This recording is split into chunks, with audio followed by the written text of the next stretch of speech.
ఓం శ్రీ జజకామేశ్వర్యై నమః. ఈ స్తోత్రాన్ని కామాఖ్యా స్తోత్రము అంటారు.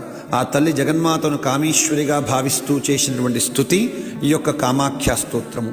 ఏ మానవుడైతే చిత్తశుద్ధిగా వింటాడో, పారాయణం చేస్తాడో, అనుకున్నటువంటి పనులు, కోరినటువంటి కోరికలు తప్పక నెరవేరుతాయి ఆ కామేశ్వరి యొక్క అనుగ్రహము చేత. ఓం శ్రీ కామేశ్వర్యై నమః. జయ కామేశి చాముండే జయ భూతాపహారిణి జయ సర్వగతే దేవి కామేశ్వరి నమోస్తుతే.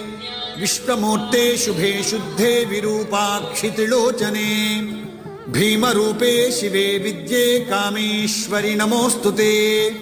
మాలా జయే జయే జంభే భూతాక్షి క్షుభితే క్షయే మహామాయే మహేశాని కామేశ్వరి నమోస్తుతే. భీమాక్షి భీషణే దేవి సర్వభూతక్షయంకరీ కాళీ చ వికరాళీ చ కామేశ్వరి